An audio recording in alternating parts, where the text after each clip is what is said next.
They're I have no idea why they're all in RTZ Guild. But I mean, I want to join. Unfortunately, you only have 50 slots.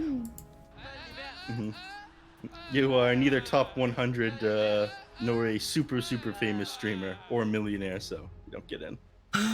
Oh, have you seen about that the guy that sponsored the 1.5 million tournament, the charity tournament recently? The Saudi prince. Have you seen his battle pass levels? I have not. I have been keeping up with my latest battle pass news. He has this year he has a battle pass of 100k level. Last year he had 125, and the year before that 170k. That's fine. He'll get 150k once they add 150k incentives, I'm sure.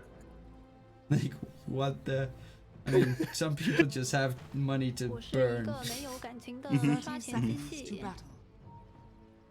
The tax write-offs or something. I don't know, man. I don't understand that kind of money. Ward's already here in the mid lane. Both teams. I think who got vision of them? Who just pinged them out? I did miss the pings. Go back in time. Yeah, Let's see. We're gonna have to get an instant replay on that one. Oh, MNZ, they're getting aggressive. Okay, Thunder Predator might yoink some bounty runes here. We have a brawl coming around. They're gonna grab all 4. No, they're gonna grab 3 because Rioria is gonna deny one with the Treant. But still, 3 for 0 bounty rune trade-off to start the game off with. Well, that is definitely an advantage for Thunder Predator. Game already looking pretty favorable for them. Chikiro, what's he sending out right now? He's trying to rush a Ring of Basilius down in this bottom lane and allow Beastmaster to spam out his abilities, him as well, a little bit more. But we did think that it was going to be Roya, and they shuffled the lanes just a little bit. I think, yeah, they'd rather have the Morphling in the mid lane. You don't have the kill potential on the Void Spirit here. Sorry, you don't have the kill potential on the Void Spirit to get this Morphling down. You're going to be able to attribute shift any of this damage that he does as long as he keeps his HP above like 300. And then, of course, as it goes on, he's going to just be able to out CS him by having way more base damage when constantly shifting his points. Yeah, and it's also, you've got the Kunkka now laning up against the Peacemaster, so every single time you summon a couple of those boars, they get whipped into shape. Yeah. Which is always nice. And on Thunder Predator, they also did a little lane swap. They put the Pangolier in the top lane because they want to put the Pangolier up against the Nate's Prophet, of course, to try and deal a little bit with those pesky treants. Yeah, he does have the abilities to counteract them, like Swashbuckle being able to get on top of the Nature's Prophet, gap that distance, get around his treants, and do a little bit of damage to both of them. It's going to be nice for this lane here. Juggernaut's going to have an easier time because of it. Well, Jug should, in general, have a pretty good lane. I mean, he's 2v1ing up against Bulba, so Bulba should be struggling with Matthew harassing him around the entire time. Wait, is he going to go for the creep pull? Oh, no, he's just stacking? No. Okay, he's just sending the treants to be a nuisance, make sure that they can't get stacked, I guess. Frank in the bottom lane is struggling because he is up against a tri lane. Yeah. Wait. Yeah, I guess both teams are probably going to do this pretty shortly here. They do want the Juggernaut to be able to get as much farm as he wants.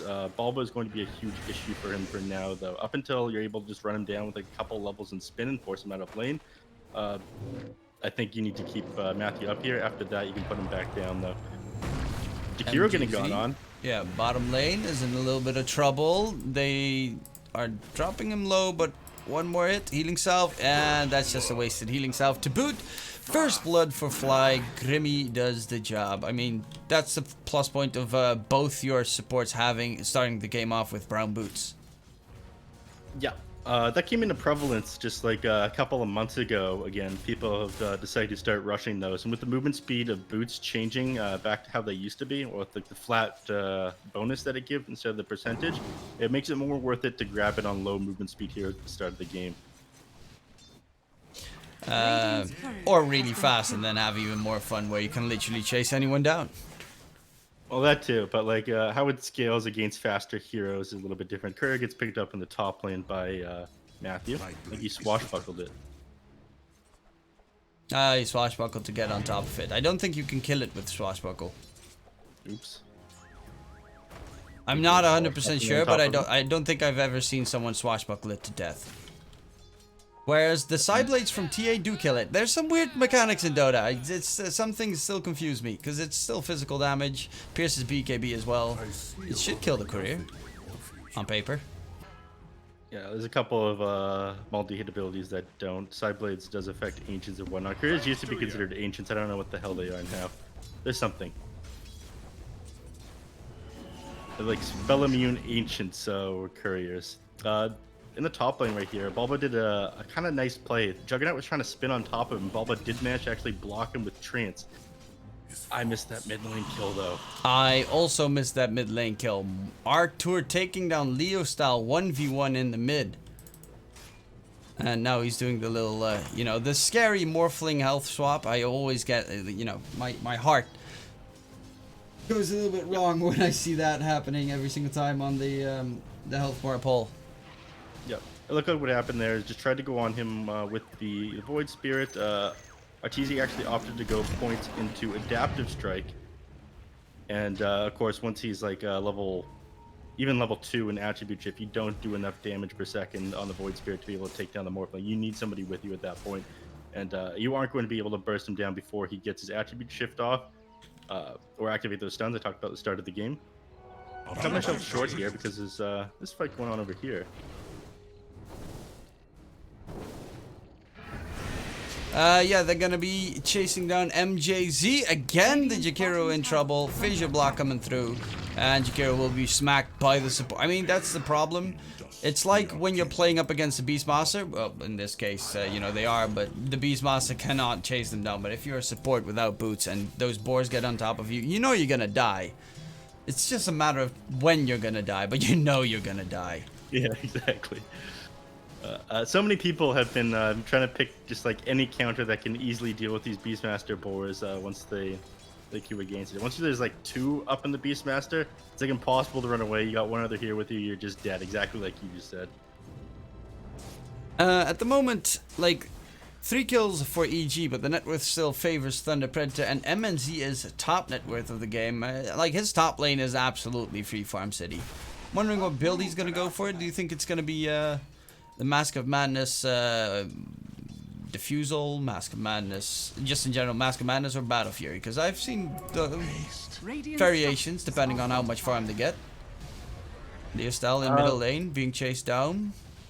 Dropping low, does not have an escape, he's not level 6 yet, and Artur is literally just right-clicking him to death. And another kill for the Morphling. Leostyle getting crushed by Artur. Yeah, there's not a whole lot you're able to do here. Matthew taking over the lane for a couple of seconds, and I think MJ's trying to rotate in as well. MJ's TP was on Courier there, so he wasn't able to help. Unfortunately, I think even if he did teleport in, there's not a whole lot he's going to be able to do with the Jakiro, just dual breath and liquid fire when Morphling has a haste. So this game getting harder and harder right now for Leo style. Like, look at what's happening right now. Arteezy does not care. Top tower is under attack. And yeah, there you go. Hear them. You just swapped to bottom lane. Frank's gonna get caught out. Ryoya is level 6, so he just hits the X marks the spot with the Ghost Ship Torrent and gets an easy kill. Is now being chased down, but he does already have a Bracer, and well, look how long it takes him to actually deal any damage. While in the meantime, top lane, MNZ goes full Juggernaut mode and takes down Crit. Sorry for whiffing. Well, missing that kill. My God, stop dying everywhere. Yeah, what happened there? The fight continued at bottom lane. It's still continuing at bottom lane, and Fly does go down underneath his own tower. So a little bit of recovery there from Leo style. What happened there at the top lane though was they tried to block the Juggernaut off with the Earthshaker. Crit got a little bit cocky, walked into him. The Juggernaut did have Omni Slash at that point though, so when he was caught out just over here, trying to cut him off, like Fissure over here, Earthshaker waiting here. Juggernaut just thought, okay, well, just Omni Slash you since you're sitting away from your creep wave. And he goes down. Dire's middle tower is under attack. Okay, well, Omni Slash is a hell of a tool, and he is going for the Battle Fury build on Juggernaut, so that's a nice tool against the Nature's Prophet, pretty, you know, the creeps.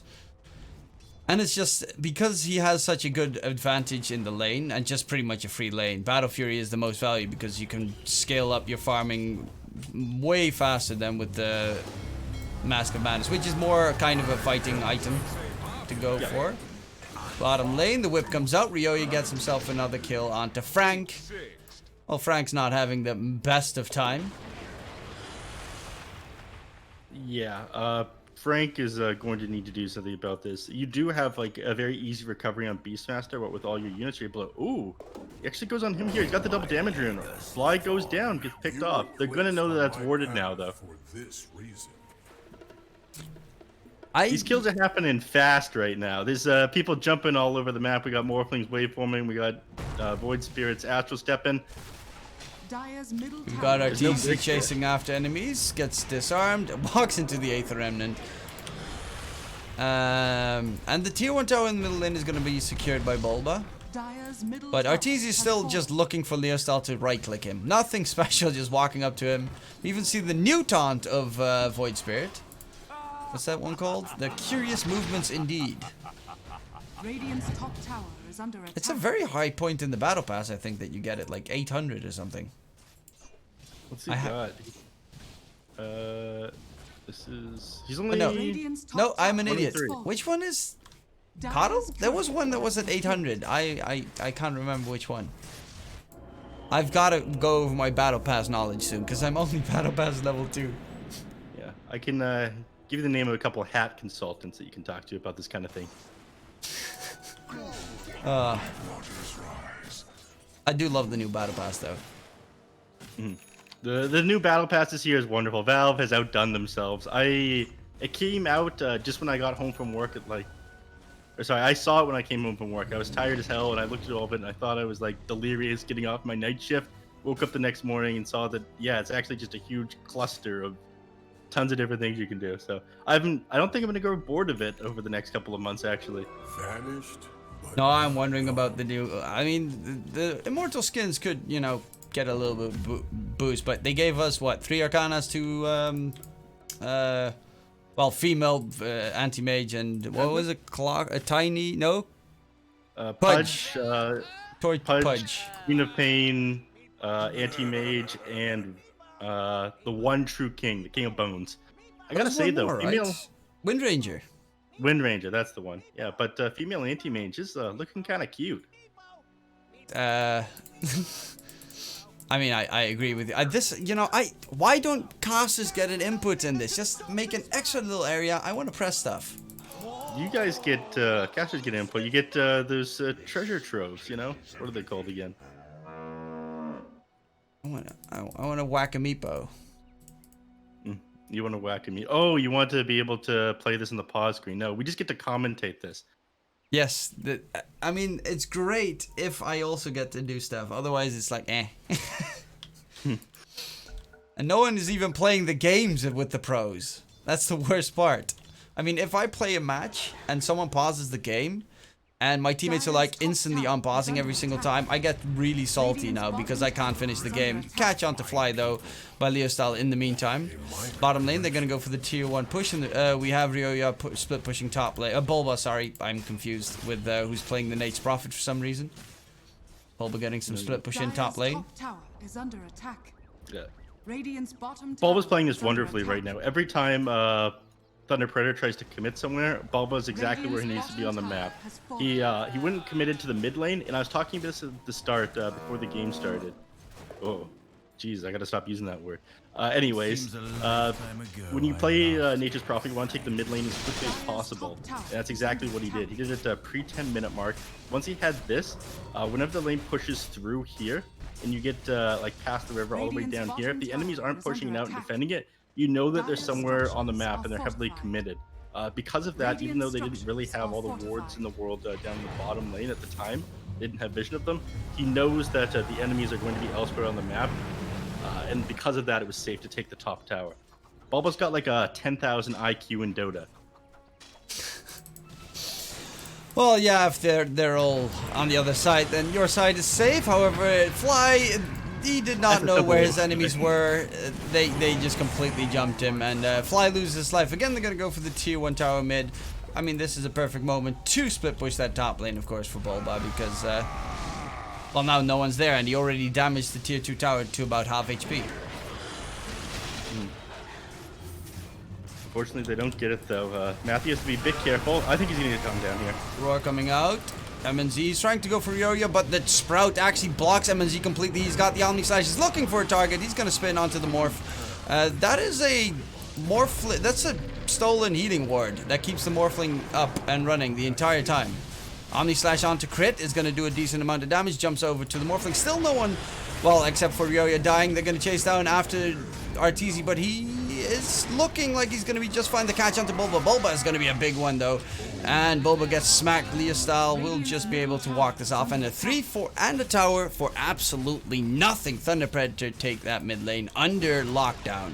Radiant's middle tower Yeah, has they really needed a bit more control of the map. That was an excellent fight there by Thunder Predator. About almost 2,000 XP going their way, 1,300 gold. But it was just too hard to bring down Arteezy in that fight as many times as they tried to go on him. Again, all these stuns coming out from them, they have just a little bit too much delay. You can always get this attribute shift off in the middle of the fight. They need to be able to bring him down as well. He is pretty far behind on last hits compared to this Juggernaut. That is going to happen when he's got this build running, by the way. Also, another reason why I think that MNZ did go for this battle phase was because he's up against a Nature's Prophet and doesn't have to waste an inventory slot on holding a Quelling Blade. But they do need to find a solution to Arteezy on this Morphling. As great as that fight was, you have to bring him down. EG plays around this guy, especially when Abed isn't on the team. Or Ramses, because Ramses has an offlaner has also shown some I mean, when you heavy carry duty. Yeah, I mean, when you have 3 superstar core players. This is looking really problem. I mean, the Juggernaut is so far ahead already, 3k ahead of anyone else in the game, and he's just gonna keep on growing. He's going for the Yasha. I guess. Well, Manstyle is pretty decent. Yep. Could go for the SNY if he wants to go the status resistance build, but I mean, Manstyle just get rid of the Grimstroke Silence. It's still weird because it does say that it's not dispellable, but if you phase out of like existence with like a Yule Scepter or the Manta style, it does get rid of it. So another one of those beautiful Dota mechanics that make no sense. If you go invulnerable, it's all about the wording. Then jumps off you. When you use Yule Scepter, you become invulnerable briefly. Same for Manta style. You're 0.1 second, you dodge damage. Another reason why he's going forward is he probably sees the Nature's Prophet. You see the Oblivion Staff in the Nature's Prophet inventory. You know that's not going to be an Echo Saber on a range hero, so he's going for the Orchid on him. Manta style is going to help him out with that as well. Top lane, they're trying to maybe force out a fight. Nature's Prophet, however, does not have his Orchid yet, so doesn't really want to take a fight. Bottom lane, they're trying to catch on to crit.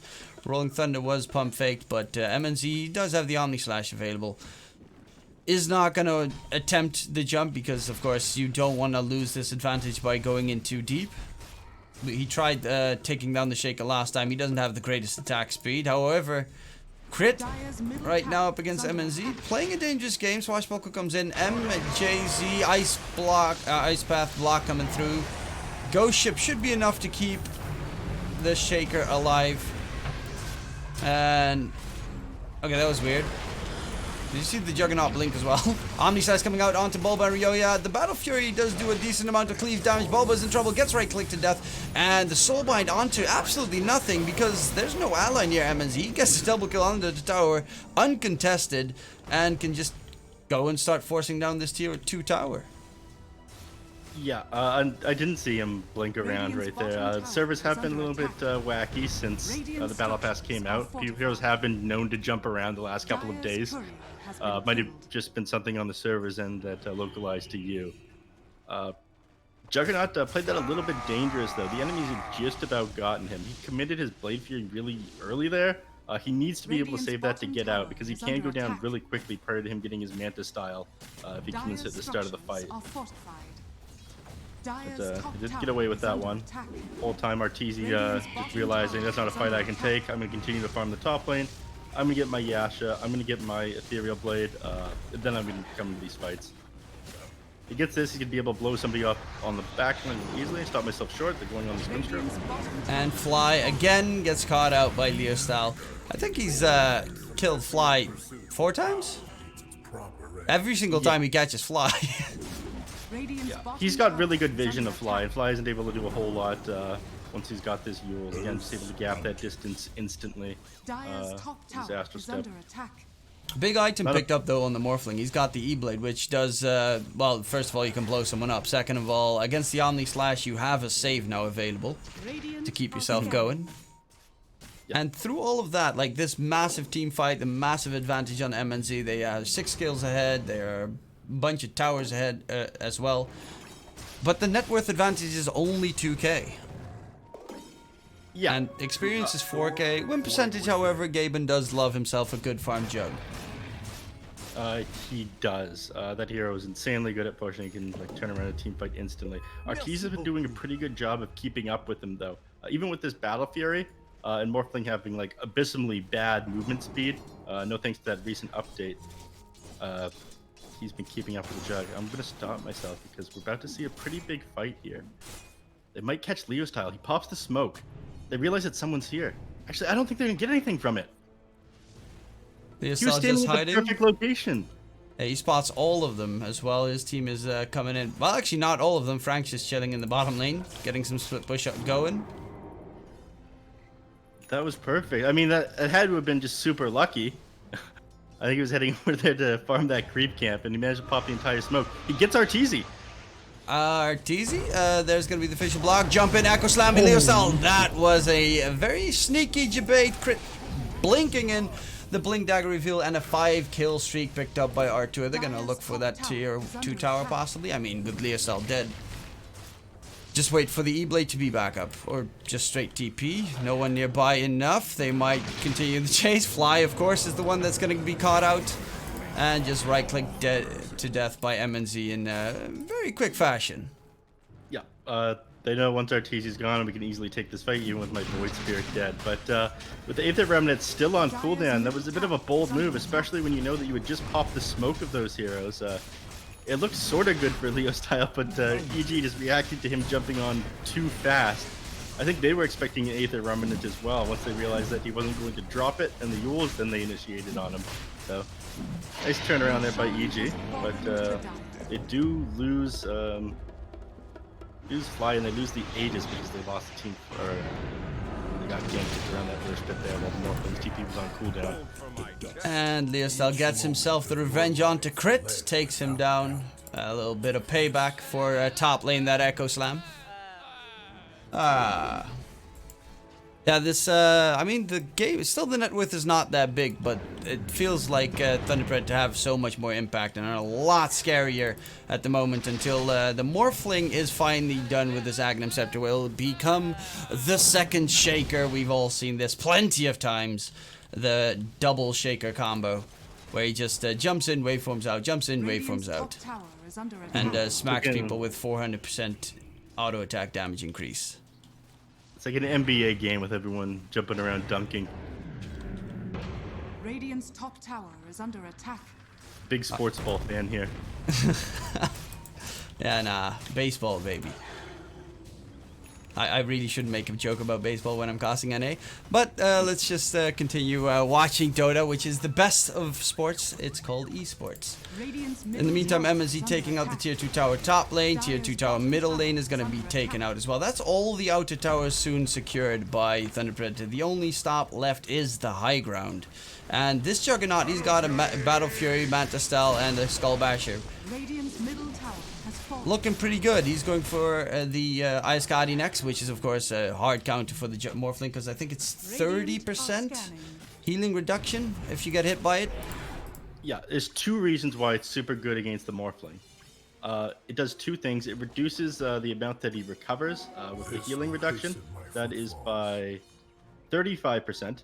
And then it also slows ranged heroes way more than it does melee. So it'll slow him by 45%. He's almost slowed by half once he gets on him. So he's able to start hitting him. Roya?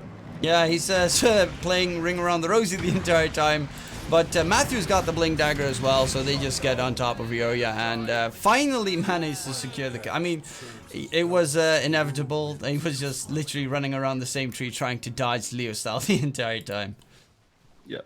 I mean, all this is making space. Anytime they can buy for Arteezy to get his next couple of items, he almost has his Aghanim Scepter. This is super crucial.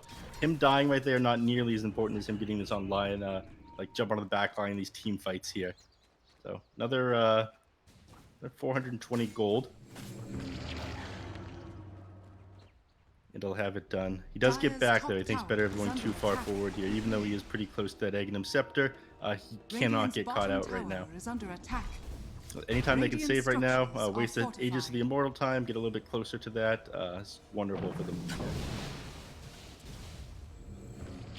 Yeah, Thunder Predator there. This might just be the end of the Aegis though. Don't know if they'll actually go for the high ground push. The split push from Bulba keeps on going the entire time, and that is kind of preoccupying Thunder Predator, forcing them to go back, and you don't want to take a 4v5 fight because, well, the Nate's Prophet can always easily TP towards his base. Whereas, for instance, Leostyle, who goes back to defend, he's not going to be able to do the exact same. Matthew got close to crit, but was not able to spot him out in time. Yeah. One thing that's super annoying to me is when I'm trying to jump from hero to hero and player to player right now, I normally open the scoreboard to quickly check their names and jump to the next one if I briefly forget. But there's the clan tags on top of the team names right now, so the names are just covered up in the scoreboard menu. Yeah, everyone's Arteezy this game. Yeah, so whatever happens, Arteezy wins. Yeah. Arteezy's the top of the net worth chart. Arteezy's... actually, no, he's not in the... MMZ isn't in the guild. He's just too good. Arteezy being replaced. The best player is not even Arteezy. Oh. But Juggernaut getting a little bit closer to that Eye of Scotty now. Again, once he has it, he's able to just jump onto the backline, get on top of that Morphling. Even if he's able to waveform away, he's going to be slowed by 50%. So it's not just the... Echo Slam, jump in, top lane. There's going to be the Aghanim Scepter coming through, and Arteezy smacks down the Leostyle very quickly, of course, because, well, that Aghanim Scepter is pretty nasty. Crit is in trouble, and MNZ is just going to... Is he going to get on top of Crit? No. Fissure block to make sure that they can't even chase him down. They're going to be able to get out. Unless the Morphling gets roared, is still in full agi. Do they have any lockdown afterwards? Ice Bath, he's going to dodge it with the waveform, and he's going to go full Shaker, disengage. MNZ does not have... Well, he's just going to stand there while the E-Blade TP comes out. And a nice escape. Nice catch, nice escape. EG are doing a lot of... Making a lot of good plays right now. Yeah, this is where it becomes much easier for Arteezy, though. Once he has an Aghanim Scepter, he's able to turn to the Morphling. He can jump around a lot easier. They need to chain after getting that initial roar off, but they weren't able to right there. Again, there's just a little bit too much delay in the time that it takes for the Aether Remnant to set up or the Ice Path to come out. They're in a pretty rough place. Abyssal Blade will help cure that problem as well. But by then, Arteezy could have like a Lincoln Sphere or whatever else he wants to build. So they are on a timer here. Arteezy gets scarier as this game goes along. And these teammates have been doing an amazing job at keeping them in it. Again, Bulba getting them tons of information by keeping these lanes constantly pushed out, especially with what he did in the early game. And just taking super dangerous farm and Royale, like down here in the bottom lane. Like, he knows that he needs to leave the safer areas to Morphling. So, but he's doing a pretty big part in keeping them in this game right now. They just did timeout as well, so they're doing an awesome job of stalling. Every single time I see the Shaker, well, just the Shaker or someone walking around, it's like split pushing, and I see the Pangolier getting close, and they're so close to catching them every single time again, but they just TP out right on the neck of time. Yeah, I mean, that's exactly what good players do. They play as far forward and get away as much as they get away with, like, the absolute limit of what they can. It's like, you don't cancel Town Portal Skull with a stun until it's almost finished. That way, they're disabled for, like, the maximum time because they're trying to channel. Yeah. That's exactly how EG is playing it. Top tier team, believe it or not. Top tier team. Second to last in the group stages. But, you know, they might still make it through to the next round. To the playoffs. Crit top lane is going to get spotted out by Matthew. There's going to be the fissure. Jump in. There's Arteezy. He's trying to get the damage in. Matthew gets destroyed. Leostyle's going to be next with the Echo Slam. They get themselves a double, but Well, actually, will they lose RTZ here? He's still in full agi. Does he get the swap? He does manage to get the swap in time. Omni Slash onto Bulba. He's going to go for the TP. Does not get the TP off in time. And Crit's stuck in the tree line. He's just going to blink to the side and TP out. But yeah, 2-for-1 trade. Still definitely favoring EG, especially because you get a lot of gold on RTZ, who manages to, again, well, not safely enough. I mean, Bulba tanks that big boy Omni Slash, so that's going to be on cooldown for a while, and Roshan might be up in 10 seconds or 3 minutes and 10 seconds, so that's going to be a very crucial point of the game. Yeah, if you can grab that on Evil Geniuses, it lets you to play way further forward than you currently are. You might even be able to start bringing some of these fights to the enemies. But Bulba did give his life for the cause right there. Not able to bring down Arteezy with the damage that they had. Got out of that with almost nothing. That's a pretty long Roche respawn timer, so they should be fine. Not gonna roam around the exact same area for the next forever, which sometimes you see them literally hovering around Roche for 5 minutes. Middle lane, we see a very angry Shaker, Morphling, well, both coming in. Fissure, jump, smack, E-Blade, dead.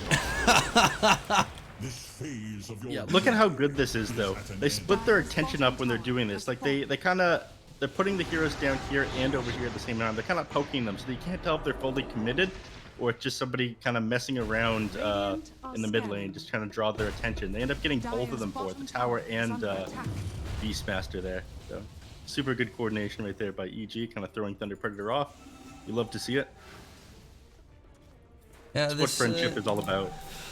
It's actually really good gameplay from EG. Another stun.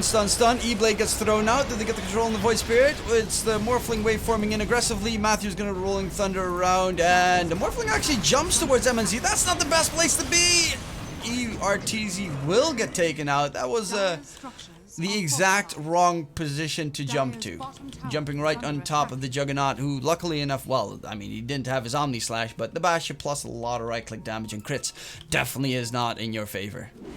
Ryoya bottom lane is being chased down. The Frank has the roar available, and they should have enough to kill off Ryoya. He does have the Loadstorm, though, which he can pop on himself. If he sees the animation for Frank, he might go for it. No. Now he does. He keeps them occupied for a very long time, though.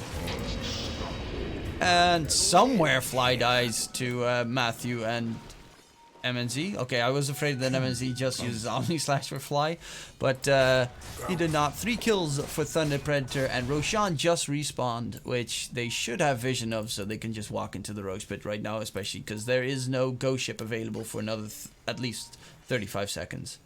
Yeah, it's going to take them a little bit too long to push down one of these lanes. RTZ is going to be back up, and they do have to worry about Crit here with his Echo Slam. So they decide to go for the safer play. They take Roshan right now. Smart play by them. They're not going to be able to contest this, of course. No towers anywhere close to that, even if you did have the Kunkka up. Oh. Getting that kill on RTZ just made so much space for Thunder Predator. Like, he goes down even once this game, suddenly the lanes aren't being pushed. The enemies don't feel threatened because like he's the entirety of their kill potential right now. And they can do so much more on the map. That's exactly what they did. So even though it's like, okay, you're having a wonderful game, RTZ, you've only died one time despite like being on the back foot this whole time. Like that one death is just so big. He is so important, his presence on this map. Yeah, it's literally all about RTZ this game.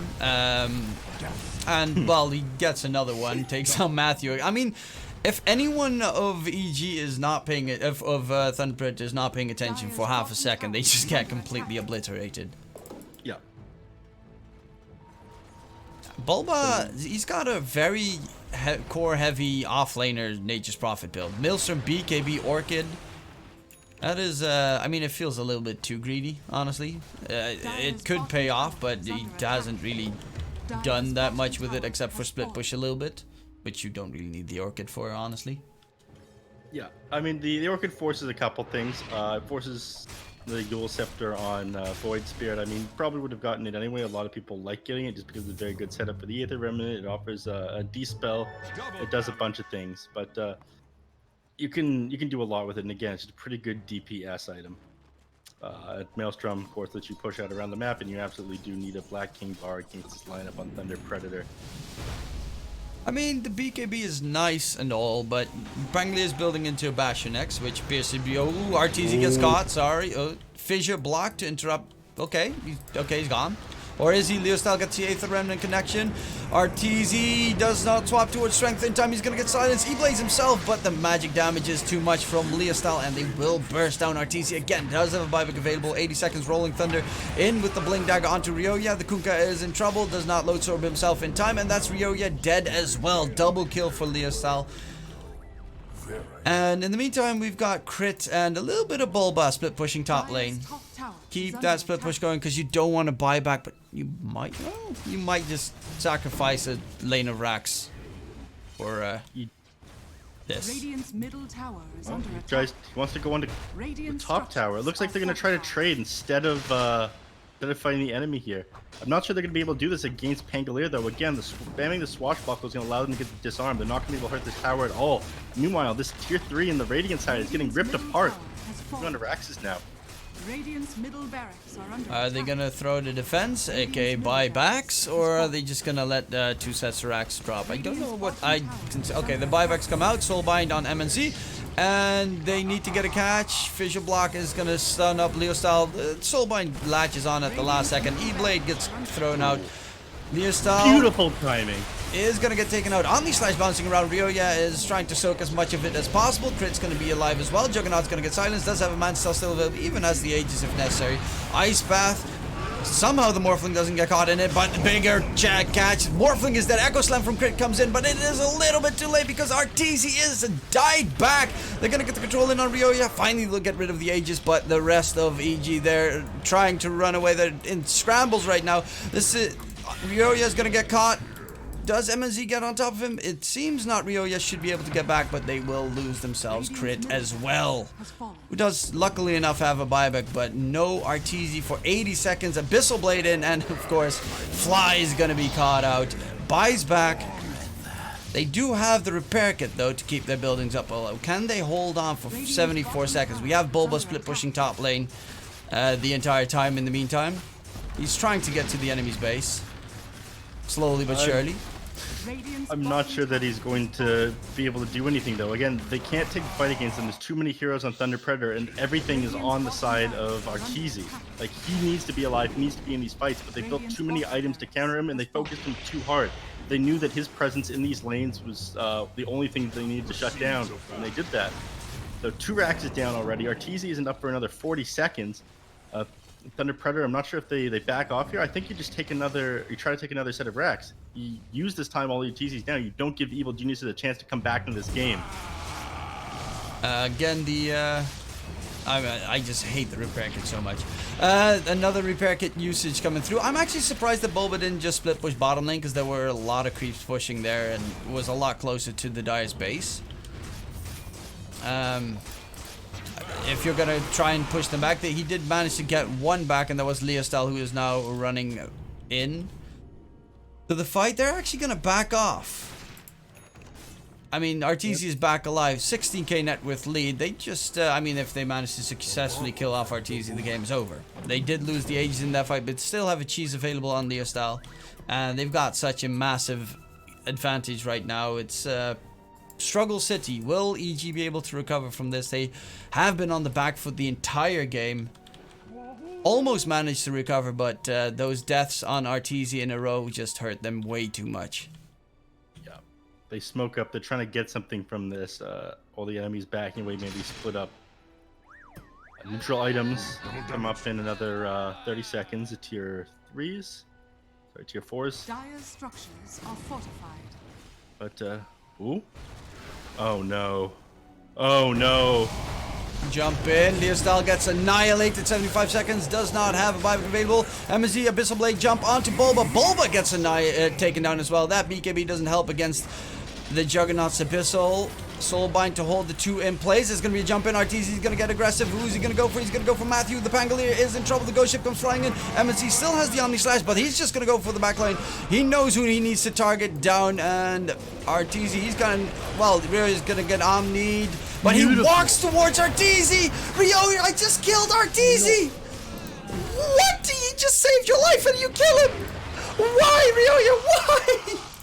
Rioya, he uses his E-Blade on the Beastmaster to save him, and then the Beastmaster walks back into him. Radiant's middle tower. Kunkka, He but didn't yeah. have the E-Blade. Well, that's the GG call right there. That was, that was, he just killed him. Dire victory. I mean, The game was over. The game was basically over. That was a chance to come back. They're not going to be happy about that one going in. Arteezy just disconnected.